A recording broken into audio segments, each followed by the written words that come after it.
Okay, we'll now do problem 1.4. Problem 11 from 1.4. It's another problem about Venn diagrams, but I think part B is something that I'd like to mention. But in any event, in the last problem, we saw how Venn diagrams can tell us if two sets are equal. So this part A here is similar. Instead of just checking if they're necessarily if they're equal, we'll check if one is containing the other. Okay, so we approach it in the same way. So we're going to do Venn diagrams for both expressions, and then we're going to compare them. So let's look at the first one. So it's three sets. So you have your standard three-set Venn diagram. And let's see what happens in the first one. Have A union B, so let me use some colors in here. So let me do A union B in red.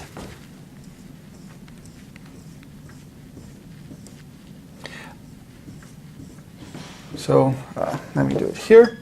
A union B. And now we take from that all elements which are in C. So in here we will have, let me do the final answer in black in here. So A union B minus C. So what we have is the black shaded area. Okay, so is this piece. Now let's do the Venn diagram for the second set and compare. So again, the standard Venn diagram for three sets. And let's see what we have now. So first we have B minus C. So let me mark that with red. So is everything that's in B but not in C.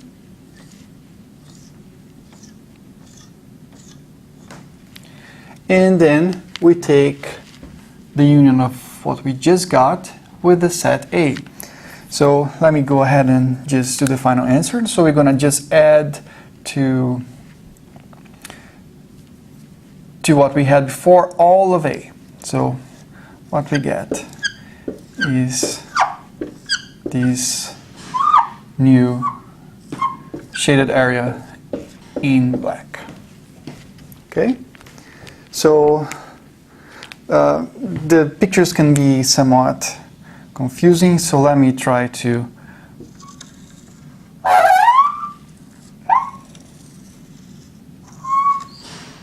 mark a little bit clearer what is shaded in both. So here is on the set, and in here what we have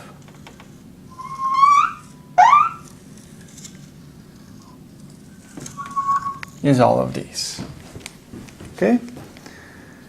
So basically, if you want to make it even clearer, I mean, let me erase the temporary work here, the red one here. I can forget about these.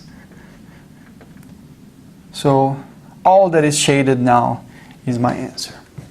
And the same thing here. Still I have the red, but there's nothing that I have to take out. So indeed, one can see from the diagrams that it is true. What we have is that this first set is containing the second, right? What we have is this new set. The second set has this extra piece in here that was missing there.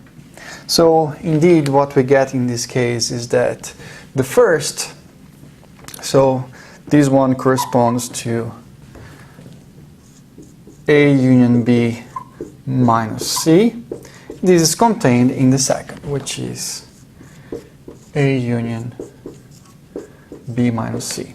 And no matter what these sets are, so that's why I emphasize here necessarily, because of course, if all of these sets were empty, it would be trivially true. So there's always a case where one is going to be containing the other, even if the question was, is the second one containing the first? Well, in some examples it would be. You take all empty sets and it would be the case, because both would be empty and empty is contained in the empty set.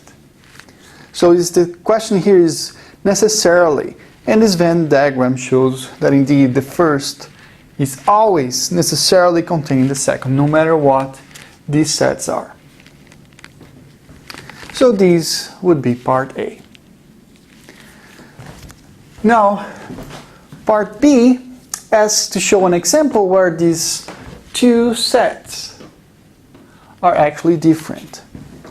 And there's a trick in here that you can do to make a very simple example where the sets are different.